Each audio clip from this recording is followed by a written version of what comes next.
Good afternoon, everybody. Thank you for your patience.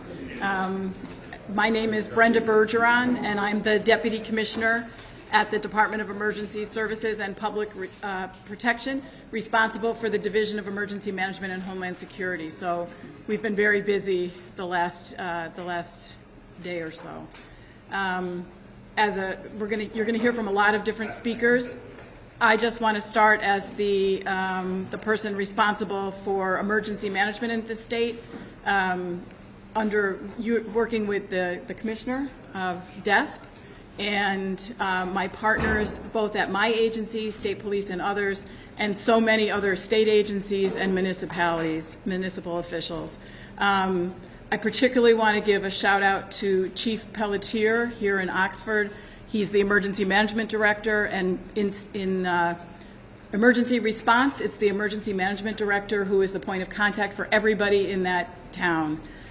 So we very much want to thank him, and I want to thank our Demas Region 5 Coordinator, John Field, who has been fielding calls from agencies and municipalities over the last 24 to 48 hours. From the emergency management perspective, we activated the enhanced monitoring of the State Emergency Operations Center as of 5 o'clock yesterday. We have been working round the clock, answering any requests for state resources from municipal emergency management folks. As you well know, we are seeing many areas of need, and we continue to answer any requests that come in. That's the response side of it, if you will. We are talking about rainfall in some areas in the 1,000-year level. So we're talking anywhere from 25-year level, 100-year level, 500-year level, up to 1,000-year level. So it's really historic, unprecedented flooding. With that being said, our next step is recovery. And so we are already working with municipalities and our state agencies and our federal partners to determine whether or not we can ask for some federal assistance, whether it's federal highway assistance, FEMA assistance, or even the SBA. So that's at a very, very preliminary stage because we are still working to do the response part of things. But we are working for that very diligently, and we'll have more to follow on that as well. With that being said, I'm going to turn it over to Colonel Lockman of the Connecticut State Police.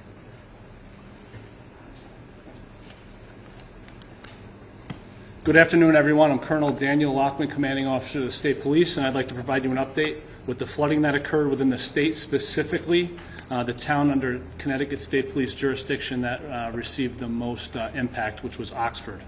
The rainfall caused significant flooding and has resulted in both loss of life, damage to property, and has impacted the towns with a substantial number of road closures.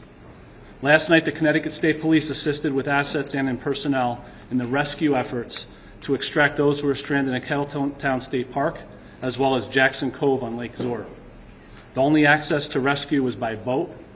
The efforts were successful, and they were evacuated to a shelter in Southbury. Yesterday, it was reported that 2 women were swept away by floodwaters in the town of Oxford. 2 individuals have been located today, and it is believed that the recoveries were of the individuals witnessed and reportedly swept away by floodwaters. At this difficult time, our thoughts were with the family of the deceased. I want to assure you that the State Police remains on scene as this remains an active and ongoing incident. Our canine search and rescue teams and a drone team are in the staged in the town of Oxford, and we are ready to help with the search and recovery efforts. Our aviation unit believes that there's a window this afternoon that they'll be able to get up in the air, and they will also be assisting. Oxford PD is operationally closed due to flooding. The building was successfully evacuated yesterday with no known injuries. Operations for Oxford PD have shifted to Troop A in Southbury. Any routine calls should be directed to Troop A at 203-267-2200. All emergency calls will still go to 911. Again, all emergency calls 911. State Police urge all motorists to check road conditions before driving to their destinations. Motorists should not drive over water or in roadways that are closed. due to the water. Turn around and do not drown. I ask that everyone avoid the area if at all possible. And I'd like to thank our brother and sister partners at DEMIS, the local fire departments, local and municipal police departments, DOT, and the utility companies, among others. Any additional information will be released at cspnews.org. Thank you, and that's all the information I can share at this time.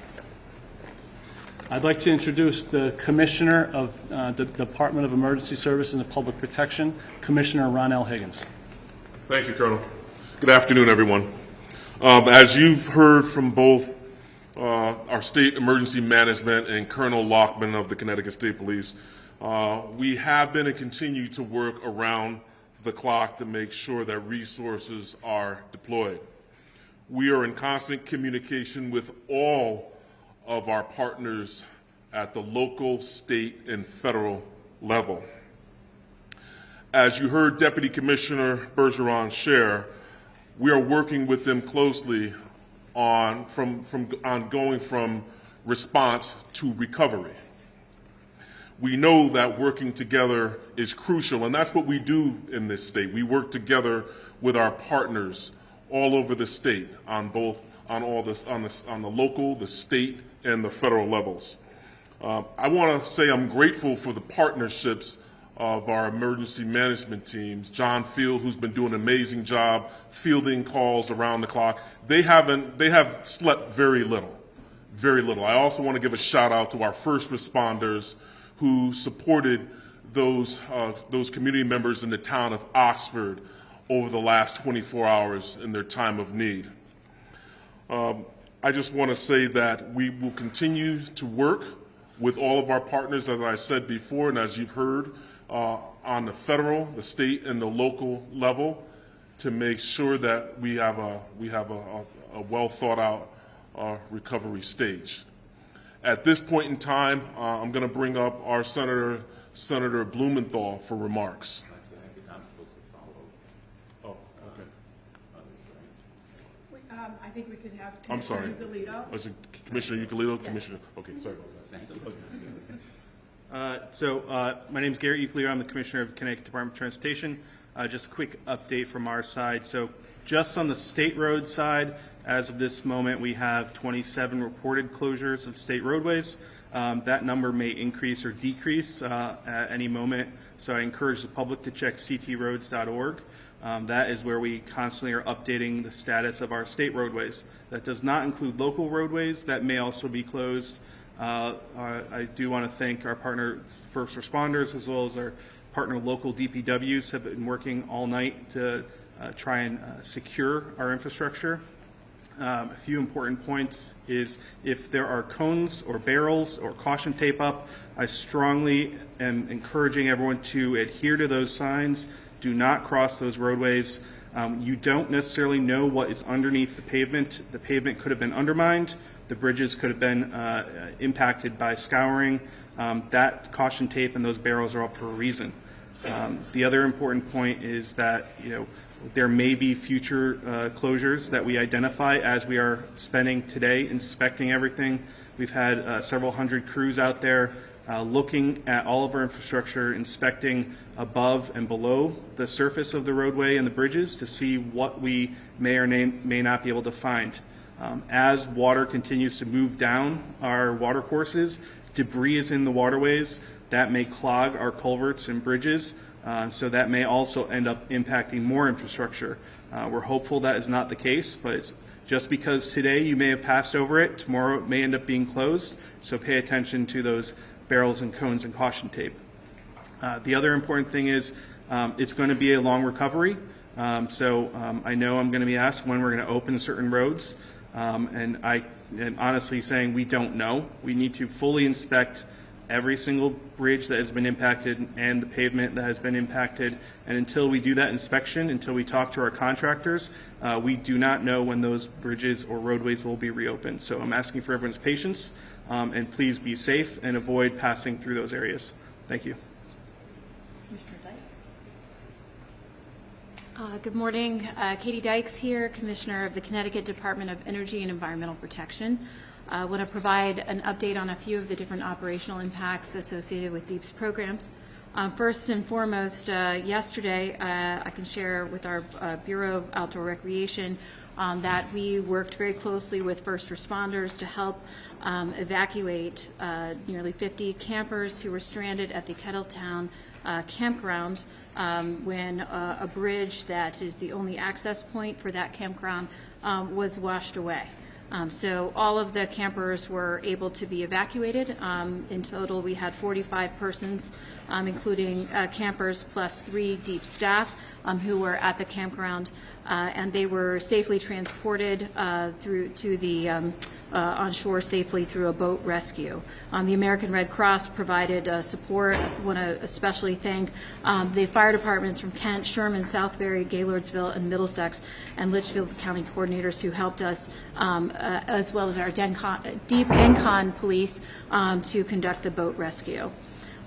All of the campers, our understanding, are local Connecticut residents. Kettletown State Park is closed, will be closed for the season. We know that because of the bridge being washed out, there are about 20 vehicles that remain at the campground, so we're working with National Guard on our near-term actions we can take to help recover those vehicles. But then we'll be assessing the damage to the bridge and providing updates going forward in terms of the future when that park plans for restoring the bridge for that park for next year. We have also Indian Well State Park is closed today as we're assessing damage and also safety at the water quality safety at the beach. And there was also an impact to Larkin Bridle Trail, which is about a 10-mile trail that was impacted by a washout. From the dam safety standpoint, DEEP staff have been continually engaged and coordinating with emergency responders and dam owners across the municipal, municipally owned dam, private-owned dams, and our federal partners. With respect to the Stevenson Dam, that is owned by First Light and is a hydroelectric dam on Lake Zor. The dam is structurally sound and is operating as designed. It's not a flood control dam, it's a hydroelectric dam. So the flows through the river have been passing through the dam at higher as designed. There were some conflicting reports yesterday that were circulating about the status of the dam, so I'll refer to the press release that First Light put out yesterday evening, just confirming the dam is structurally sound and is operating as planned. And I believe First Light has been providing some notifications today to households related to their flood management plan, just with respect to the declining water levels that we're seeing in the area. In addition, we know that there's some impacts potentially around the Kinneytown Dam and the adjacent Coe Pond Dam. We're working with FERC, which has the jurisdictional responsibility there. They're conducting an inspection. The issue that we're focused on there is any impacts to the structural integrity of the berm that supports the railroad line that is adjacent to that dam. So we'll be getting more data, and we can provide more updates as the day goes on. We have also, of course, through our dam safety program, we're monitoring the status and doing inspections and coordinating with owners of municipal dams and other private dams across the state that are high hazard dams or Class B significant hazard dams. We have a dam watch program that tracks any higher dams that are experiencing 25-year levels and above. And then we're coordinating, we have 2 crews working from DEEP today out doing inspections. We're also coordinating with private and municipal entities that are doing inspections of their dams. At this time, we don't see any imminent risk to any other dams that we've been monitoring. We will be working to provide for emergency permitting authorizations for any maintenance that's needed across any dams that may have been impacted.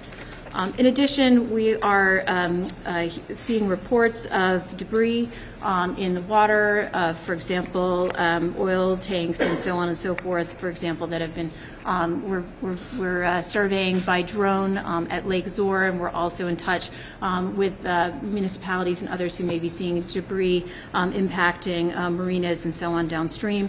We have our drone system working from our emergency response unit and in coordination with EPA Region 1 to assess any hazardous debris that may be in the water. We urge anyone, if you see anything or have questions or need response, to contact Deep Dispatch at 860-424-3333. From a wastewater standpoint, we've been in touch with all of the wastewater treatment plants in the area.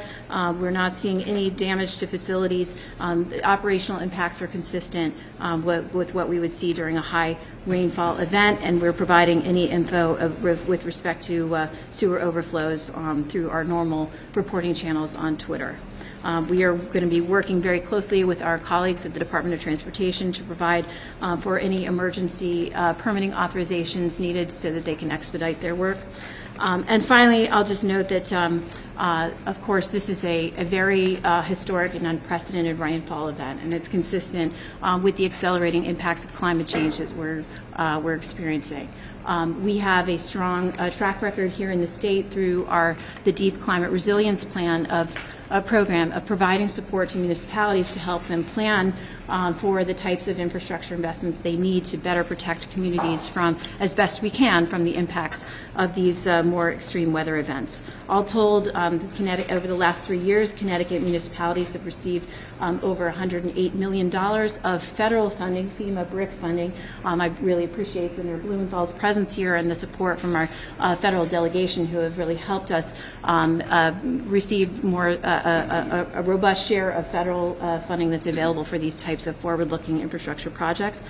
We provided $8 million last year through the Deep Climate Resilience Fund to provide planning grants for municipalities to help design and conceive of the projects that they can apply to the federal government for, and that included about $700,000 in an award to Waterbury, and then another roughly $700,000 to the Naugatuck Valley COG to support planning for stormwater management projects that can help support this region. Next month, September, we will be opening up the next round of the Deep Climate Resilience Fund. We have $75 million in bond authorizations that are provided by the legislature, and we'll be putting that out for proposals from municipalities to support additional planning grants so that they can conceive of projects, but also for the first time providing match funds because the FEMA program requires a state or local match. So we'll be inviting municipalities to apply for those match funds so that they can pursue the next round of FEMA funding that will be opening up, we understand, in September. Sorry for that. There's a lot going on at DEEP, but thank you for that. Thank you, Commissioner Dykes. Before we move into our legislative partners, can we hear from First Selectman George Temple? Thank you.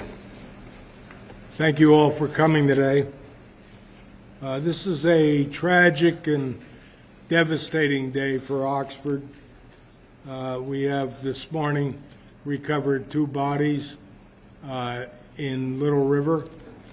They were both women, and they're, as I understand it, they're both Oxford residents.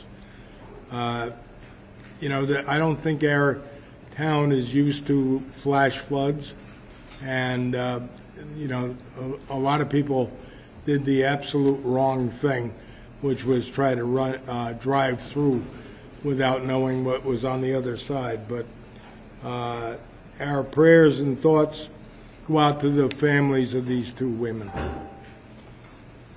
Many of us who worked all day and night were struck by the power of the raging Little River. And, you know, you think a name like Little River, it wouldn't be that bad. The Route 67, where many of you came up, was about 4 to 6 feet deep and very, very tumultuous current.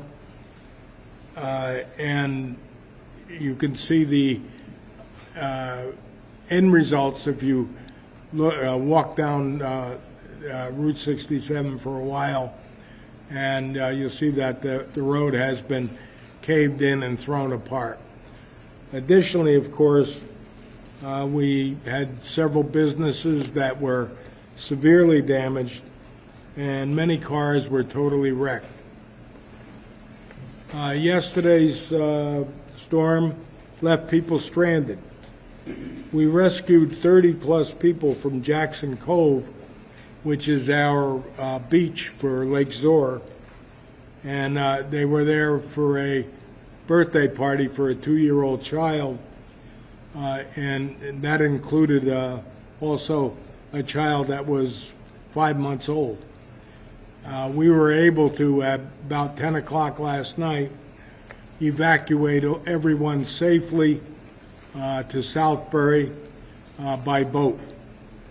The entrance to Jackson Cove has been totally washed out.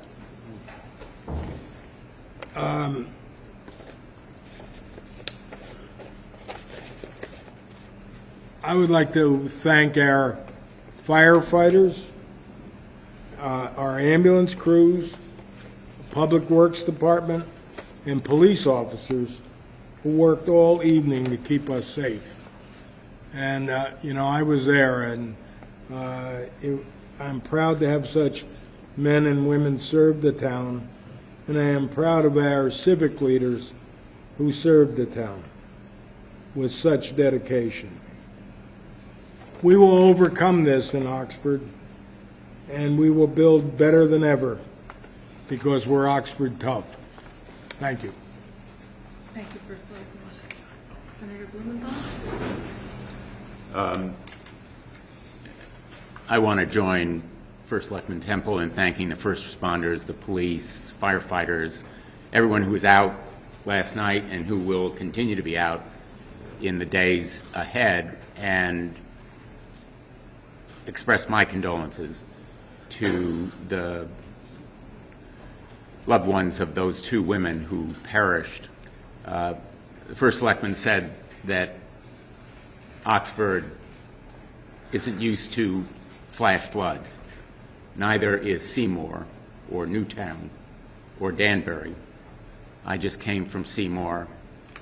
The devastation there is heartbreaking and gut-churning, not just to the physical infrastructure, roads, bridges, and the cost to the municipality, but also to the small businesses who have suffered damage they cannot recover. They have no flood insurance.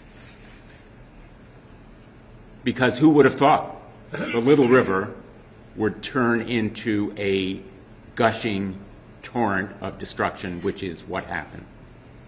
That little river became big.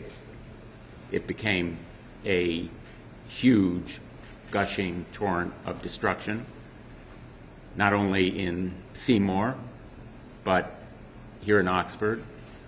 And we will seek federal help. Be absolutely sure we will seek federal aid. They're entitled to it. These communities have suffered an otherwise irreparable cost and damage, and there are programs available. The federal disaster declaration, which the governor, I'm told, is seeking, we've talked. We will provide every ounce of effort as a federal delegation, spare no energy or effort in seeking federal help from FEMA and other agencies that have an obligation, a responsibility to provide it, just as they aid Oklahoma in tornadoes or Florida in hurricanes. These flash floods here are equally destructive, not only to life and well-being, but also to property. But we need to address this issue as a longer-term challenge. Resilience against climate change is not just for the coastline. Flash floods and other disasters affect all of Connecticut. We all have a stake in planning and preparing. And that's why the federal government is providing those $50 or more billion for the nation as a whole, and hundreds of millions, and I hope eventually billions of dollars for Connecticut to prepare, plan, and prevent the kind of damage that we saw here, the destruction that can wreck lives and businesses and tear apart communities. In the meantime, we will be working for resilience programs that invest in stronger infrastructure so that the Little River is contained when it threatens to overflow and do this kind of damage. There's no mystery here as to what is required to prevent these kinds of destructive disasters in the future. It is investment in the physical stuff that contains and constrains these natural disasters. I hope that folks see the great work that our agencies are going to be doing out there. When you see those cones, slow down, move over. It applies to the big highways, but also to 67 and 34 and 188, which are going to require a lot of work. You'll see those cones out there for a while. Slow down, move over.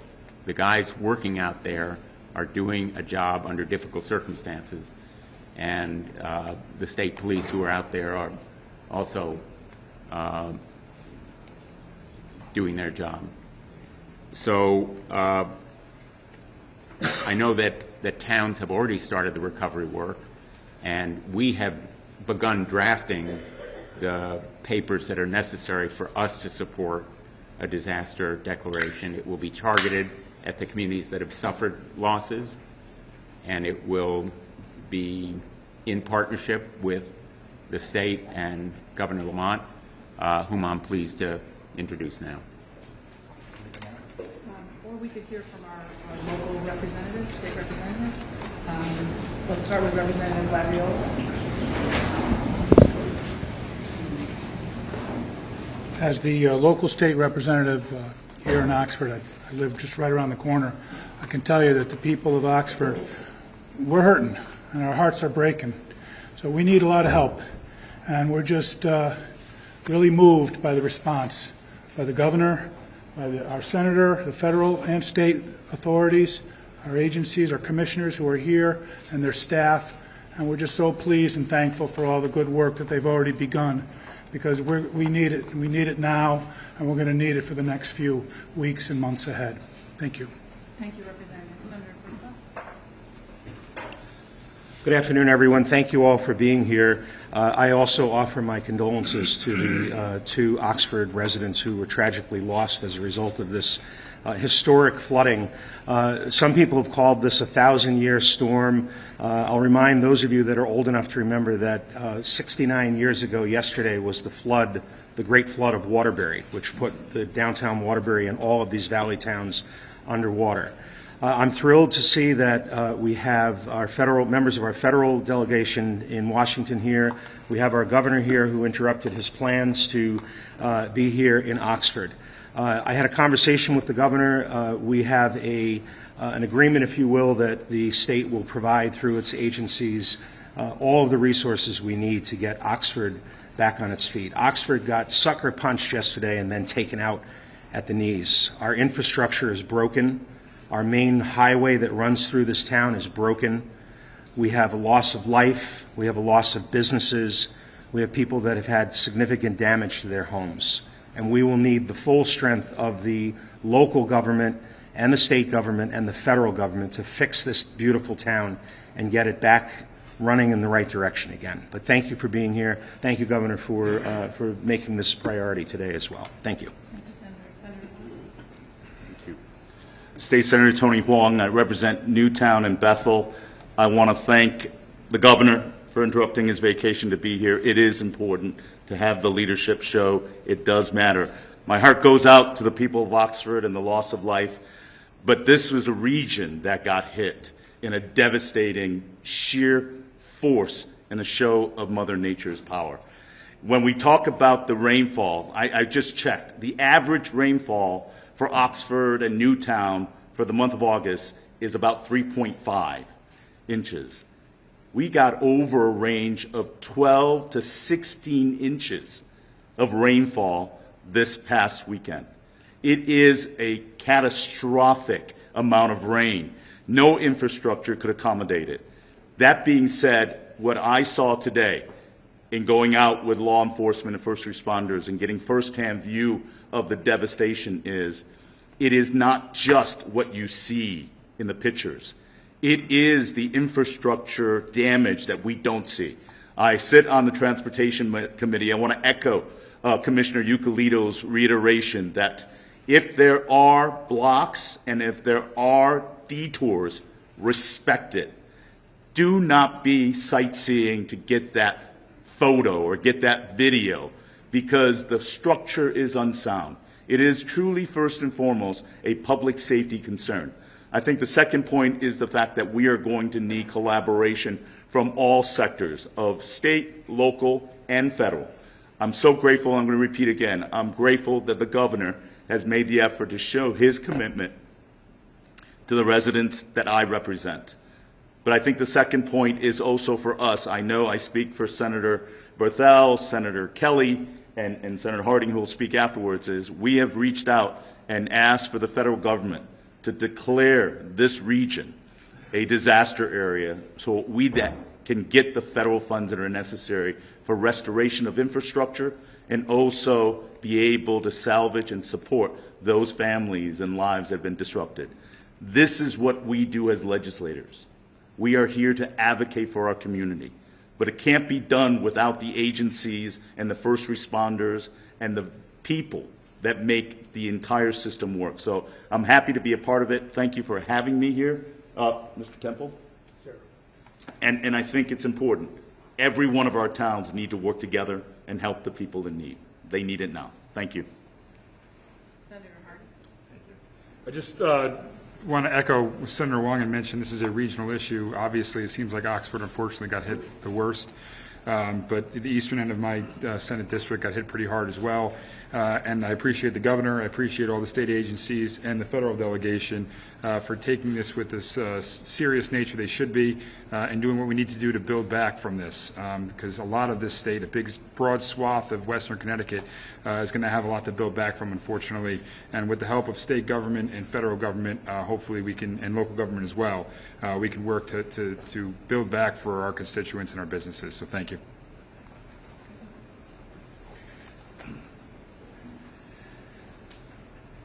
Yeah, so here we are again. And, as Eric said, yesterday, ironically, was the 69th anniversary of terrible flooding right here that devastated our towns. The Little River became a big river. And it is happening with more and more frequency. Just a year ago, a lot of us were there in the Connecticut River Valley, and they had been irrigating it due to severe drought, and there they were 2 weeks later, and the fields are all underwater. And it's just a reminder that we have to hang together at a time like this, especially given the tragedy. George, right here in your town in particular, those two women swept away. It's just incredible what happened there. And it reminds you a little bit of how we work together. I mean, starting here, George, and you working with your fellow first selectmen and mayors, the Public Works Department, the first responders, the first ones there. I love the regional assistants. I love the other towns coming in and providing what additional support they can as well. Brenda was there. We were on with the Emergency Operations Center, almost immediately. And I'll tell you, how that works. That works with Garrett Euclid and his team from DOT, Department of Transportation. They have to go out there. They have to check the roads. They have to check the bridges for safety, make sure going forward, as you heard from George and otherwise, when you see those yellow cones, stop. You may say, oh my gosh, look at that road. It looks like it's okay to me. I don't see much water. There can be a culvert under there. Water can be going under there. That thing can go anytime. Please pay special attention there. Katie and our group at DEEP, they're taking a special look right now, checking all the different dams. Make sure those dams are holding. Right now, as you heard from Katie, those dams are holding. We've got them reinforced a lot since 1955. and able to keep us safe. We were there, Brenda, with public health. You know, why is public health there? Well, they got to pay special attention to our nursing homes, special attention to our hospitals, those most at need, most vulnerable. You know, we're there obviously with Eversource and UI, make sure the electricity is on, where do we have the most needs, make sure that we can respond accordingly. And I'm really proud that we've been able to work very closely with the legislative delegation you have here, fighting every day for this community in this region. And I got to say the same thing for our federal delegation. You know, Senator Blumenthal is here. We are filing for emergency declaration. Make sure we get to the front of the line. Make sure that front of the line means we get every resource we can to make sure that Oxford and neighboring towns can get back on their feet. It also, as Garrett tells me, accelerates the permitting process. So if we have to do any special repairs to, say, those bridges or dams, we can get to the front of the line there as well. And we are trying to think down the road in terms of resilience, what we can do to make sure this is a lot less likely to happen again. We have plenty of time to discuss that, but right here now, I just want to thank the people standing behind me, thank those first responders. Our hearts goes out to those that lost their lives, and we're doing everything we can to make sure. I can't tell you this will never happen again. I can tell you we're going to make sure that we make it less frequent and make sure it's less severe, and that's something we're working on every day. Thanks, everybody. Hey, Governor, was enough done to alert people in advance? I would like to ask George that, too. Yeah, if you don't mind, there are a couple of things I forgot. You may not know about our town. Let me tell you about our town. Since we had this problem, I can't tell you how many private citizens called and requested that they help out any way that we can. Well, of course, right now is not the time to do it, but that's Oxford. That's the way they are. And there are a few people here. When you all leave, we're going to have to do the very difficult work of getting back to normal. One of which one individual, Arnie Jensen, who is also on the Board of Selectmen. We'll be working together along with Dave McCain.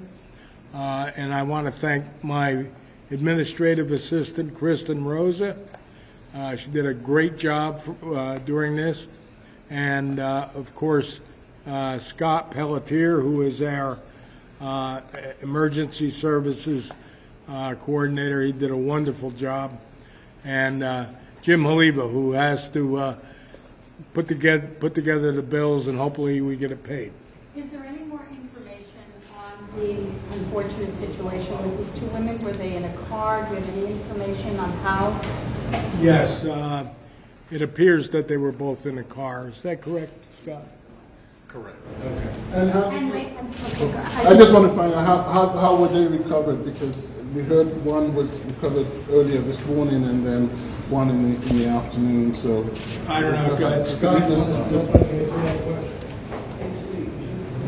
Okay, the two parties that were swept away by the rising water. One of them was earlier in the afternoon. Firefighters were on scene attempting to get the victim from the vehicle. When a rash of water came in, the vehicle shifted, the firefighter fell down, the victim fell down, got swept down the river. A second firefighter trying to attempt that rescue went down. The other firefighters removed them from the water and got them to safety. One of them is treated for some minor injuries and is okay today. The second victim was in a vehicle, climbed out, and tried crossing the water, made it to a sign, and was hanging onto the sign.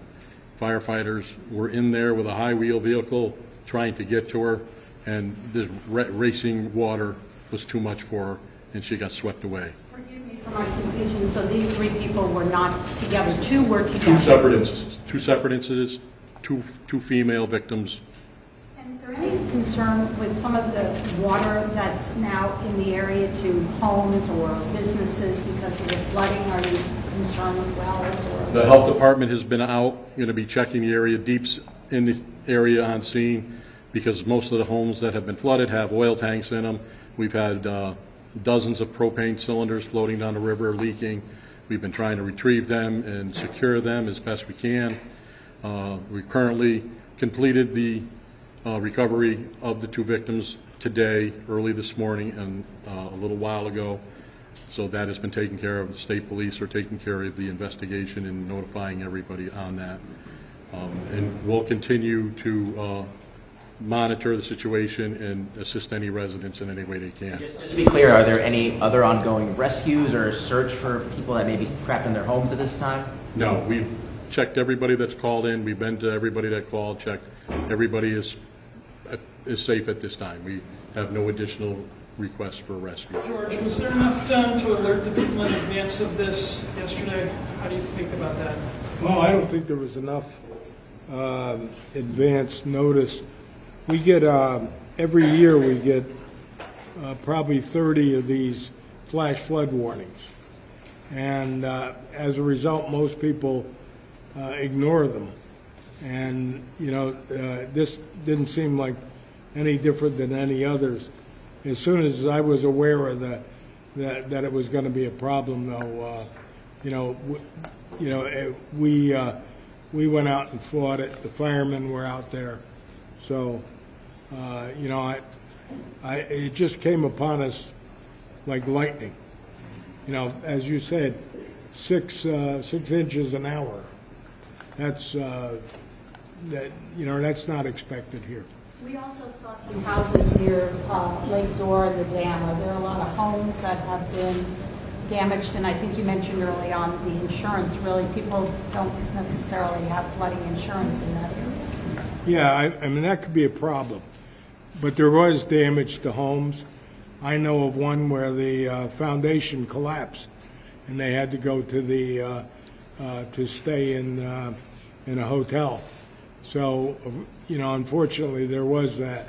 On the issue of safety of water, I got a text from George Logan from Aquarian, and there was damage to their equipment.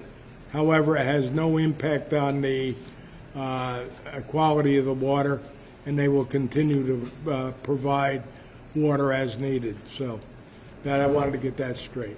Just one home was evacuated? How many evacuations do you have? How many homes have had? That's hard to say because a lot of people were evacuated by their neighbors. But the evacuation at Jackson Cove was the one I was most concerned with because it involved kids. And, they did a beautiful job on that, getting them out of there. But we had people in Quarry Walk that were stranded, and Tom Haynes very graciously allowed these people to go into the apartments and the rec area there.